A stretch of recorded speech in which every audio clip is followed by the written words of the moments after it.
നമസ്കാരം, എല്ലാവർക്കും സ്ഥാനാർത്ഥിയോടൊപ്പം എന്ന ഈ പ്രോഗ്രാമിലേക്ക് സ്വാഗതം.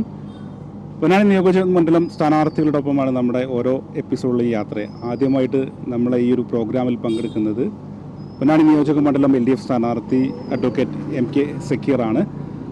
ഇന്നാണ് അദ്ദേഹത്തിൻ്റെ റോഡ് ഷോ തുടങ്ങുന്നത്. അപ്പോൾ അതിൻ്റെ ഭാഗമായിട്ടുള്ള കുടുംബ യോഗത്തിൽ പങ്കെടുക്കാൻ വേണ്ടി വരുന്നുണ്ട്. അപ്പോൾ അവിടെ നിന്ന് നമ്മൾ ഇന്നത്തെ ഈ ഒരു പ്രോഗ്രാം സ്റ്റാർട്ട് ചെയ്യുകയാണ്.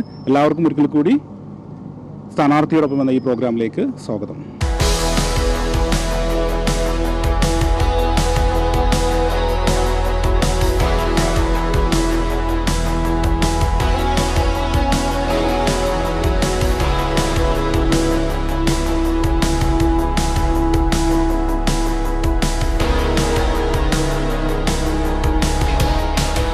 മറുപക്ഷത്ത് നിലവിലുള്ള സർക്കാരിൻ്റെ ഏറ്റവും ഉന്നതിയിൽ കേരളത്തിൽ എത്തിച്ച പ്രവർത്തന മികവിൻ്റെ അടയാളങ്ങൾ ചർച്ച ചെയ്യുന്ന മറ്റൊരു മുഖമുണ്ട്. ഇതെല്ലാം ചർച്ച ചെയ്യപ്പെടുമ്പോഴാണ് ഒരു തെരഞ്ഞെടുപ്പ് എന്ന പ്രക്രിയ സമ്പൂർണ്ണമാകുന്നത്.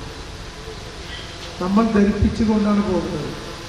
മറ്റുള്ളവരെ പോലെ നുണകൾ കൊണ്ട് തെറ്റിദ്ധരിപ്പിക്കുകയല്ല, നമ്മൾ ധരിപ്പിച്ചുകൊണ്ടാണ് പോകുന്നത്. നമ്മൾ കൃത്യമായ അനുഭവങ്ങളിലൂടെ നമ്മളെ ജീവിതം മാറ്റിമറിച്ച സർക്കാരിൻ്റെ പദ്ധതികളിലും തിരിച്ചറിഞ്ഞ് നമ്മൾ മുന്നോട്ട് പോകുമ്പോൾ എന്തെല്ലാമാണ് നമ്മൾ മനസ്സിൽ വെക്കേണ്ടത് എന്ന് മനസ്സിലാക്കേണ്ടത്. നിങ്ങൾ ഓരോരുത്തരും കുടുംബത്തിലെ അംഗങ്ങളാണ്. നിങ്ങൾ ഓരോരുത്തരും അയൽവാസികളെ തൊട്ടടുത്ത് അറിഞ്ഞു നിൽക്കുന്നവരാണ്. ഒരുപാട് ആൾക്കാർ നമ്മൾ ബന്ധപ്പെട്ട് നിൽക്കുമ്പോൾ അവിടെയൊക്കെ നമുക്ക് പറയാനുള്ളത് കൃത്യമായ തെളിവുകളിലൂടെ മാത്രമാണ്. നമുക്കറിയാം, പൊന്നാനിയുടെ ആദ്യ തുടക്കക്കാരൻ പൊന്നാനി എന്ന മണ്ഡലത്തിനെ വേർതിരിച്ചുകൊണ്ട് കേരളത്തിൻ്റെ പൊന്നാനി എന്ന രൂപത്തിൽ ചൂണ്ടിക്കാണിച്ചു കൊടുത്തത് നമുക്കറിയാം.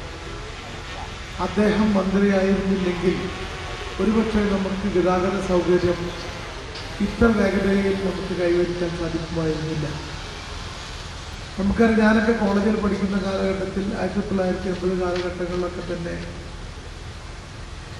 പാലപ്പെട്ടി വെളിയങ്കോട് ഭാഗത്തിൽ നിന്ന് പുതുപൊന്നാനിയിലേക്ക് വന്ന് വഞ്ചിയിൽ കയറി, ആ വഞ്ചിയിൽ കയറി കുട്ടികൾ അല്ലെങ്കിൽ ചെറിയ തോടിലൂടെ നടന്ന് വന്ന് പൊന്നാനി കോളേജിലേക്ക് പഠിക്കുമായിരുന്നു. അതേപോലെ തന്നെ ഈ പടിഞ്ഞാറ് ഭാഗത്തുള്ള വഞ്ചിയിൽ കയറിയാണ് തിരൂർ ഭാഗത്തുള്ളവർ പഠിച്ചിരുന്നത്. അങ്ങനെ ഞങ്ങൾ പഠിക്കുന്ന കാലഘട്ടത്തിൽ ഒരു വലിയ ദുരന്തമുണ്ടായി. ഒരുപാട് പൊന്നാനി കോളേജിലെ വിദ്യാർത്ഥികൾ മരണപ്പെട്ട സംഭവമുണ്ടായി. അതൊക്കെ കാരണം യാത്രാ സൗകര്യങ്ങളില്ലാതെ മറ്റൊരു പൊന്നാനിയെ മറ്റു പ്രദേശങ്ങളുമായി ബന്ധപ്പെടുത്താൻ സാധിക്കാതെ എന്ന കാലഘട്ടമായിരുന്നു. പൊന്നാനിയുടെ ആവശ്യങ്ങൾ അന്ന് കൃത്യമായി പഠിച്ച് നിയമസഭയിലും സർക്കാർ മുമ്പാകെയും അവതരിപ്പിച്ചുകൊണ്ട് തുടക്കം കുറിച്ച സഖാവ് ബാബായിരുന്നെങ്കിൽ അതിനെ തുടർന്ന് നമുക്ക് പൊന്നാനിക്ക് കൈവന്ന ഭാഗ്യങ്ങളാണ് സഖാവ് പാലോളി മുഹമ്മദ് കുട്ടിയും അതുപോലെ തന്നെ സഖാവ് P ശ്രീരാമകൃഷ്ണനും P നന്ദകുമാർ. എന്താണ് അവരുടെ കൈകളിലൂടെ നമ്മൾ പൊന്നാനി കടന്നുപോയപ്പോൾ സംഭവിച്ചത് എന്നാണ് നമ്മൾ പരിശോധിക്കപ്പെടുന്നത്. കൃത്യമായ പൊന്നാനിയുടെ ഓരോ പ്രദേശങ്ങളും നമുക്കറിയാം.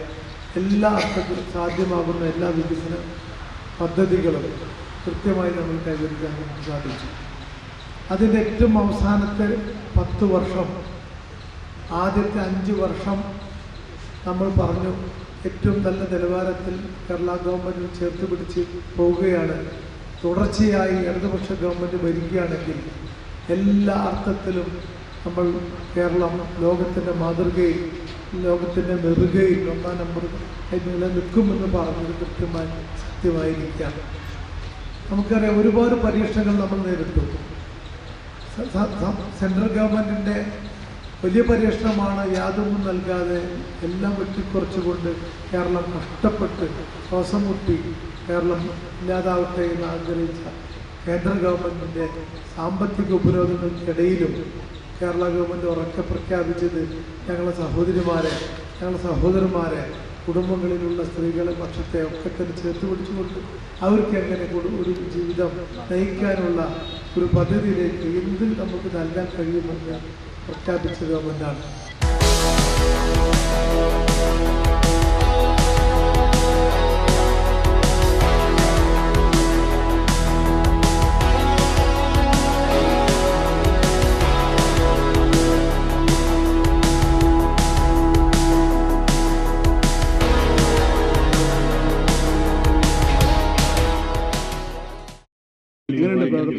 ഇതാ തുടക്കം കുറിച്ചു. ഇന്ന് പര്യടനമാണ്.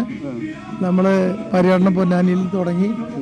അപ്പോൾ വളരെ പര്യടനത്തിന്റെ ഭാഗമായി ആ പരിസരത്ത് കൂടിയുള്ള വോട്ടർമാരെ നമ്മൾ സമീപിക്കുന്നു. അപ്പോൾ വളരെ നല്ല നിലക്കാണ് നമ്മൾ മുന്നോട്ട് പോകുന്നത്. കൃത്യമായ വികസനത്തിന്റെ ചിത്രം നമ്മൾ അവതരിപ്പിക്കുകയാണ്.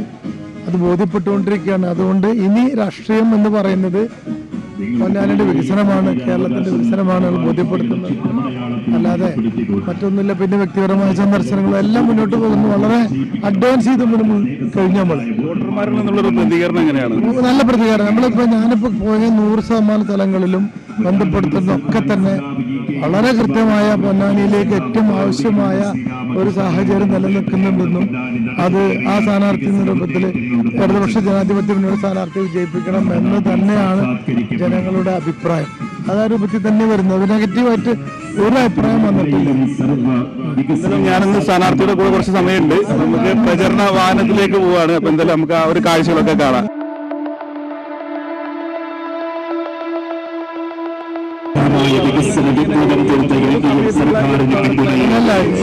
ഈ ചൂടൊക്കെ നമുക്ക് അവഗണിക്കാം.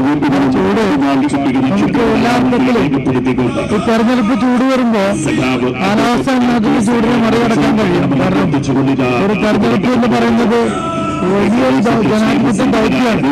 ആ ദൗത്യം പരിഹരിക്കുന്നതിന് വേണ്ടി നമ്മൾ മെനക്കെടുമ്പോ ഒരിക്കലും അതിനകത്ത് വേറെ ഒരു തടസ്സങ്ങളും നമുക്ക് ആകമല്ല. എല്ലാ ജനാധിപത്യ വിശ്വാസികളും ഒന്നടങ്കം പൊന്നാനിയിൽ ഇറങ്ങിയിട്ടാണ്. അതാണ് പൊന്നാനിയുടെ ചരിത്രം. അതുകൊണ്ട് നമ്മൾ തുടരും. അതുകൊണ്ട് വളരെ നല്ല നിലക്കാണ് മുന്നോട്ട് പോകുന്നത്.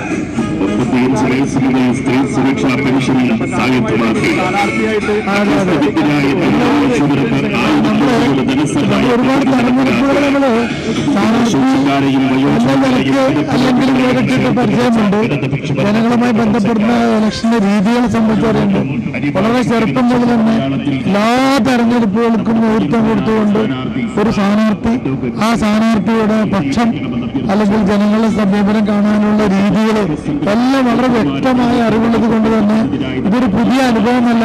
ഇതൊരു വേറെ ഒരു പുതിയ പരിചയപ്പെടുത്തലിന്റെ ആവശ്യമില്ല. പുതിയ ഒരു രീതി അവലംബിക്കേണ്ട ആവശ്യമില്ല. എല്ലാം സ്വായത്തമായ നമ്മുടെ കയ്യിലുള്ള ഒരു തന്നെയുള്ളത്. അതുകൊണ്ട് ഒരു പുതിയ ഇഷ്യൂ എന്ന നിലയ്ക്ക് ചില വിഷയമില്ല. ഒരു മുൻകാല തെരഞ്ഞെടുപ്പ് പരിചയം എന്നതിനകത്ത് ഒരു കണക്കാക്കേണ്ടതില്ല എന്നാണ് പറയുന്നത്. അതാ അല്ല, എല്ലാ വോട്ടർമാരും നമുക്ക് ചോദിക്കാൻ വളരെ കുറച്ച് സമയം കിട്ടുന്നുള്ളൂ. അതുകൊണ്ട് സ്വാഭാവികമായും സമയക്കുറവ് എല്ലാവർക്കും അറിയാം. ആ സമയക്കുറവിന് നമ്മൾ പരിഹരിക്കാൻ വേണ്ടി നമ്മൾ ഇത്തരത്തിലുള്ള പരിപാടികൾ നമ്മൾ കാണുന്നുണ്ട്. പ്രവർത്തകർ നമ്മൾ സമീപിക്കുന്നുണ്ട്. നമ്മളെപ്പോലെ തന്നെ എന്ത് ചെയ്യുന്നുണ്ട്, പ്രവർത്തകർ എല്ലാവരും സമീപിച്ച് മുന്നോട്ട് പോകുന്നുണ്ട്. അപ്പൊ അതുകൊണ്ട് തന്നെ വേറെ നേരിട്ട് കാണുന്ന പരിമിതികളെ മറികടക്കാൻ നമുക്ക് കഴിയും. അതിനൊരു കുറച്ചു പേരെ മാത്രമേ കാണാൻ കഴിയൂ.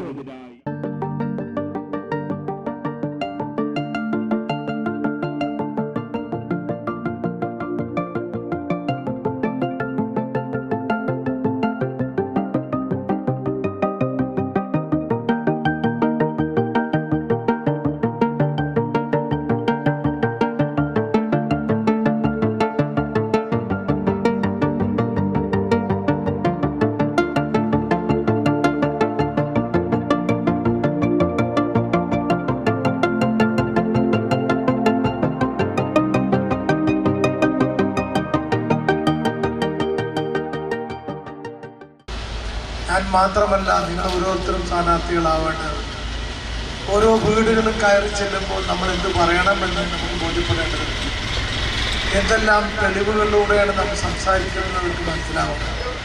വെറുതെ അനാവശ്യമായ വാഗ്ദാനങ്ങൾ ഇടതുപക്ഷം മേശപ്പുറത്ത് വെക്കാറില്ല. സാധ്യമാകുന്നത് മാത്രമേ പറയൂ, പറയുന്നതൊക്കെ നടപ്പിലാക്കുകയും ചെയ്യും.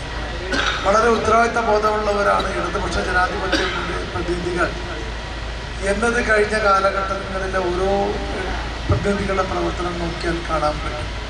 എന്തുകൊണ്ടാണ് ഇടതുപക്ഷ ജനാധിപത്യ മുന്നണിയുടെ ജനപ്രതിനിധികൾ ഇത്ര ശക്തമായ നാട്ടിൽ ആവശ്യമായ വികസന പദ്ധതികളുടെ പദ്ധതിയിലേക്ക് തയ്യാറാക്കി അതിൻ്റെ പിന്നിൽ പോയി അത് നടപ്പിലാക്കുന്നത് വരെ അഹോരാത്രം പണിയെടുക്കുന്നത് എന്ന് മനസ്സിലാക്കുമ്പോൾ ഇടതുപക്ഷ പ്രസ്ഥാനം എന്ന മഹാനെഞ്ചലേറ്റിയ പ്രസ്ഥാനം അതിനൊരു പരിശോധക വിഭാഗമുണ്ട്. ഒരു സ്ഥാനാർത്ഥി ജയിച്ചു കഴിഞ്ഞാൽ അദ്ദേഹം പറഞ്ഞ വാക്കുകൾ ഓരോന്നോരോന്നായി നടപ്പിലാക്കുന്നതിന് വേണ്ടി ഒരു സംവിധാനമുണ്ട്. ആ സംവിധാനത്തിലൂടെ ബോധ്യപ്പെടുത്തിയാണ് ആ ജനപ്രതിനിധി മുന്നോട്ട് കൊണ്ടുപോകുക. അപ്പോൾ എനിക്ക് പറയാനുള്ളത്, ഈ പൊന്നാനിക്കാരനായി ഞാൻ മത്സരിക്കുമ്പോൾ പൊന്നാനിക്ക് ആവശ്യമായിട്ടുള്ള പ്രവർത്തനങ്ങൾ നമുക്ക് തയ്യാറാക്കി കൃത്യമായി നടപ്പിലാക്കാം. നമ്മുടെ വരാനിരിക്കുന്ന തലമുറയെ പഠിച്ച് ഒരുപാട് വികസിച്ച കുട്ടികളെ എങ്ങനെ ഒരു ജോലി നേടിക്കൊണ്ട് അവരെ മെച്ചപ്പെടുത്തിയെടുക്കാം, ഇതൊക്കെ തന്നെ നമ്മളെ മുന്നിലുള്ള ഒരുപാട് ചോദ്യചിഹ്നങ്ങളാണ്. പണ്ടൊക്കെ നമുക്കറിയാം, വളരെ കുറച്ച് മാത്രം നമ്മൾ പഠിച്ച് പിന്നെ വീട്ടിൽ ഒതുങ്ങി അല്പസ്വല്പം അടുക്കള പണികളൊക്കെ ചെയ്ത് ഒതുങ്ങി നിന്ന് ഉള്ള കാലഘട്ടം മാറി. ഇപ്പം എല്ലാവരും അധ്വാനിക്കുന്ന രൂപത്തിലേക്ക് നമ്മൾ എത്തി. എല്ലാ സ്ത്രീ സഹോദരന്മാർക്കും ഒക്കെ തന്നെ വരുമാന മാർഗം ഉണ്ടാകുന്ന രൂപത്തിലേക്കുള്ള സുവിശേഷം എത്തിത്തുടങ്ങി. ഇനി വരുമാന മാർഗം ഇല്ലാത്തവർക്കാണെങ്കിലോ സർക്കാരിൽ നിന്ന് അത്യാവശ്യത്തിൽ വരുന്ന ക്ഷേമ പദ്ധതികളുടെ ഭാഗമായി വീട്ടിലേക്ക് നമുക്ക് ചെറിയ ചെറിയ സമ്മാനങ്ങൾ എത്തി വരുന്നുണ്ട്.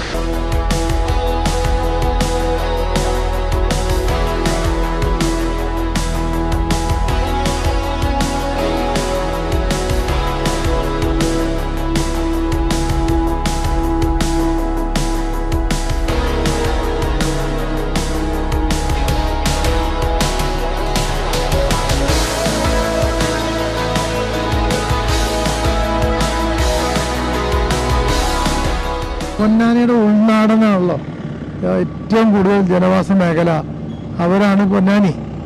അതുകൊണ്ട് തന്നെ നമ്മൾ അങ്ങനെ അവരെ ചേർത്ത് പിടിച്ചിട്ട് നമ്മൾ ആദ്യയാത്ര അവരെ അനുഗ്രഹവും ആശീർവാദങ്ങളുമാണ് നേടിക്കൊണ്ടാണ് യാത്ര. അത് ഉടനീളം നമുക്ക് പ്രതിഫലിക്കുന്നുണ്ട്. എല്ലാ പ്രിയപ്പെട്ടവരും നമുക്ക് കൂടെ ഉണ്ട്. അതുകൊണ്ട് നമുക്ക് നല്ല നിലക്ക് പ്രചാരണം മുന്നോട്ട് പോകുന്നു. ഇപ്പോൾ നിങ്ങൾ കണ്ടതാണ്, ഏറ്റവും നല്ല സ്വീകരണങ്ങളാണ് നേടിക്കൊണ്ടിരിക്കുന്നത്. ഈ കടുത്ത വേനൽ ചൂടിലും എല്ലാ കുടുംബാംഗങ്ങളും വന്നിരുന്നുകൊണ്ട് നമ്മൾ കേൾക്കുകയാണ്, നമ്മളെ വികസന രേഖകൾ കാണുകയാണ്, ബോധ്യപ്പെടുകയാണ്. തന്നെയാണ് ഇടതുപക്ഷത്തിനെ സംബന്ധിച്ചോളം തെരഞ്ഞെടുപ്പ്. കുറച്ച് സമയം മാത്രമാണ് പ്രവർത്തനത്തിന് കിട്ടിയിട്ടുള്ളത്. കാരണം ഇലക്ഷൻ വളരെ പെട്ടെന്നാണ് വന്നിട്ടുള്ളത്. അപ്പോൾ ഏത് രീതിയിലുള്ള പ്ലാനിംഗ് ആണ് ഇപ്പോൾ ചെയ്തിട്ടുള്ളത്? ഏത് രീതിയിലുള്ള ഒരു പ്ലാനിംഗ് ഇല്ല. കാരണം നമ്മൾ സമയം കുറവാണെങ്കിൽ പോലും പ്രവർത്തനത്തിൻ്റെ മികവ് അത് പരിമിതമായ സമയമാണെങ്കിൽ പോലും അത് നമ്മൾ ഒരു തരത്തിലും ഇടതുപക്ഷ പ്രവർത്തകരെ എല്ലാവരും പകർന്നാടുകയാണ്. എല്ലാവരും ഏറ്റെടുത്തുകൊണ്ട് ഒരുമിച്ച് പ്രവർത്തിക്കുമ്പോൾ എല്ലാം കൃത്യമായി മുന്നോട്ട് കൊണ്ടുപോകാൻ കഴിയും. അത് യാതൊരു തർക്കവുമില്ല. അതുകൊണ്ട് നമുക്ക് ഇനിയിപ്പോൾ സമയക്കുറപ്പിനെ കുറിച്ച് നമ്മൾ ആലോചിക്കേണ്ട, നമ്മളതിനെ മറികടക്കാനുള്ള വേഗത നമ്മൾ കാണിക്കേണ്ടതുണ്ട്. ഓരോ ഭാഗത്തു നിന്നും പല ആളുകൾ, പ്രത്യേകിച്ച് സ്ത്രീകളൊക്കെയാണ് കൂടുതലായിട്ട് ഈ ഒരു പൊതുസമ്മേളനത്തിലൊക്കെ പങ്കെടുക്കുന്നത്. ആ ഒരു സ്വീകരണം എങ്ങനെയാണ്? അത് വെച്ചാൽ സ്ത്രീപക്ഷ നിലപാടുകളുടെ റിഫ്ലക്ഷനാണത്. അതായത് എല്ലാ അർത്ഥത്തിലും സ്ത്രീകളെ ചേർത്ത് പിടിച്ചത് കുടുംബത്തിന് നാഥയാണ് അവർ. കുടുംബത്തിൻ്റെ അതിൻ്റെ പിന്നിൽ നിൽക്കുന്നവരെ നമ്മൾ ചേർത്ത് പിടിച്ചു എന്നതിൻ്റെ ഉത്തമ ഉദാഹരണമാണ് അവർ പങ്കാളിത്തം. ഒരുപാട് മേഖലകൾ ഇനി കവർ ചെയ്യണം. തീരദേശ മേഖലയുണ്ട്. അപ്പൊ അവിടെയൊക്കെ ഉള്ള നമ്മൾ കൃത്യമായി കവർ ചെയ്യുന്നു. എല്ലാ മേഖലയും ഇതേമാതിരി സജ്ജമാണ്. പൂർണ്ണ തോതിൽ അവരൊക്കെ 2-3 റൗണ്ട് പ്രവർത്തനം നടത്തി കഴിഞ്ഞു. അതുകൊണ്ട് ഇതേപോലെ തന്നെ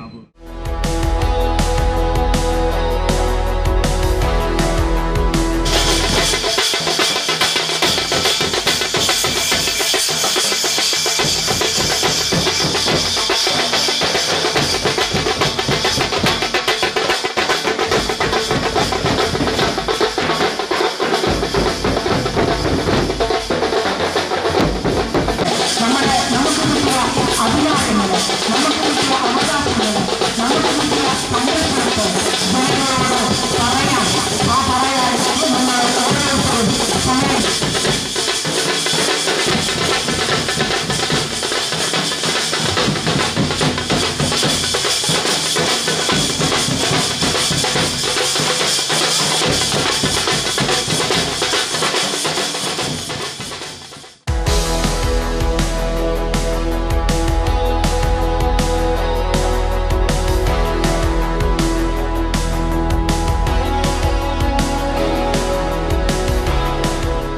പുളിമൂടുമായി ബന്ധപ്പെട്ടിട്ടുള്ള പദ്ധതികളൊക്കെ ഒരു ജലരേഖയായി മാറിയിരിക്കുകയാണെന്നുള്ളതാണ്. ഈ ജലരേഖ എന്ന് പറഞ്ഞാൽ കാണാൻ കഴിയാത്തതാണ്, കാണാൻ കഴിയുന്നത് രേഖയാണ്. പൊന്നാനിയുടെ ഒട്ടുമിക്ക പദ്ധതികളും കൃത്യമായി നടപ്പിലാക്കിക്കൊണ്ടിരിക്കുന്നു. ഇതിനുമായി ബന്ധപ്പെട്ട ADB മറ്റു വിഷയങ്ങളൊക്കെ കൂടി ചേർത്ത് വലിയ തോതിലുള്ള പ്രവർത്തനങ്ങൾ നടത്തി അതിന് ഏകദേശം 600 കോടി രൂപയോളം എന്ന് പറഞ്ഞാൽ ചില്ലറ സംഭവമല്ല ഈ കാലഘട്ടത്തിൽ. ആ സംഖ്യ ലഭിക്കുന്നതിനുള്ള സർക്കാർ തലത്തിലുള്ള ഓഫരും ADB ഇതിൻ്റെ ലോണും മറ്റു കാര്യങ്ങളും ചേർത്ത് വന്നാൽ ആ പരിപാടി നമ്മൾ മുന്നോട്ട് പോകുമ്പോൾ പിന്നെ എന്താണ് പിന്നെ ഒരു ആശങ്ക, എന്തിനാണ് ആരോപണം? അതുകൊണ്ട് അതൊന്നും ഒരു ഇല്ല. ഇതൊക്കെ തന്നെ പൊന്നാനിക്കാർക്ക് അറിയാവുന്നതാണ്. പൊന്നാനിക്കാർക്ക് അറിയാവുന്ന രാഷ്ട്രീയം, പൊന്നാനിക്കാർക്ക് അറിയുന്ന വികസനം, പൊന്നാനിക്കാർക്ക് അറിയുന്ന സ്ഥാനാർത്ഥി, പൊന്നാനിക്കാർക്ക് ഇടപെട്ടുകൊണ്ടിരിക്കുന്ന ഇടപക്ഷ പ്രസ്ഥാനം, ഇതെല്ലാം ചേർന്ന് വരുമ്പോഴാണ് ഒരു തെരഞ്ഞെടുപ്പിൻ്റെ വിജയം സംജാതമാക്കുക. അത് സംജാതമായിക്കൊണ്ടിരിക്കുകയാണ്. PSC ചെയർമാനായിട്ടും അതുപോലെ വഖഫ് ബോർഡിലൊക്കെ ആ ഒരു രീതിയിൽ പ്രവർത്തിച്ചത് കൊണ്ട് തന്നെ അത് ഏതൊക്കെ രീതിയിലാണ്, പ്രത്യേകിച്ച് പുത്തമ്പള്ളി പോലുള്ള സ്ഥലങ്ങളിലൊക്കെ നല്ല രീതിയിലുള്ള ഇതിനകത്ത് നമ്മളിപ്പോൾ എൻ്റെ അനുഭവങ്ങളൊക്കെ തന്നെ എൻ്റെ ഓരോ വ്യക്തിക്കും ഓരോ മുൻകാല അനുഭവങ്ങൾ പരിചയങ്ങളുണ്ടായിരിക്കും.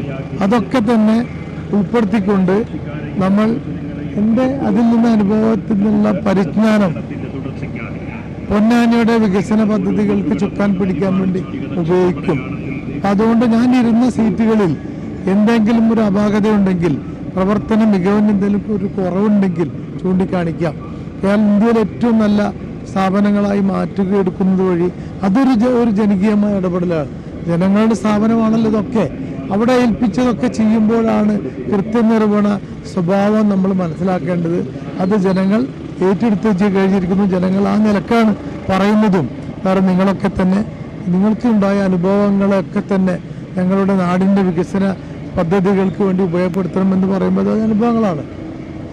അവസാനമായിട്ട് എന്താണ് നമ്മുടെ പ്രേക്ഷകരോട് പറയാനുള്ളത്? പ്രേക്ഷകരോടും പറയാനുള്ളത്, ഇനി വരാനിരിക്കുന്ന പൊന്നാനിയുടെ കുറച്ച് നമ്മുടെ പദ്ധതികൾ മുൻഗണനാ ക്രമത്തിലും അതുപോലെ തന്നെ വരാനിരിക്കുന്ന കാലഘട്ടങ്ങളിലേക്കുള്ള പദ്ധതികളും കൃത്യമായി നമ്മൾ ഒരു പ്ലാൻ തയ്യാറാക്കിക്കൊണ്ട് അവതരിപ്പിച്ച് മുന്നോട്ട് കൊണ്ടുപോവുകയാണ്.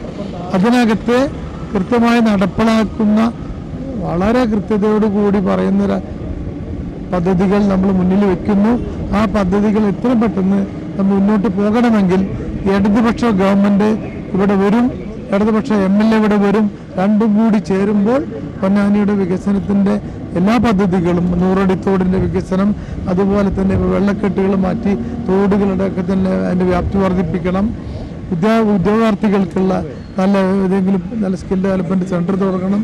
കുട്ടികൾക്കുള്ള നല്ല ഇപ്പോൾ നമ്മൾ സിവിൽ സർവീസ് അക്കാഡമിക്ക് എത്ര നന്നായിരിക്കുന്നു, അതേപോലെ ഒരുപാട് അക്കാഡമികളും മറ്റു കാര്യങ്ങളൊക്കെ ചെയ്തു കൊടുത്ത് അവരെ തൊഴിൽ സംരംഭകത്വം, ചെറിയ ചെറുകിട വ്യവസായങ്ങൾ ഇതൊക്കെ തുടങ്ങുമ്പോൾ പൊന്നാനിയുടെ ഓരോ കുടുംബത്തിൻ്റെയും ജീവിതം അത് സമൃദ്ധമാകും.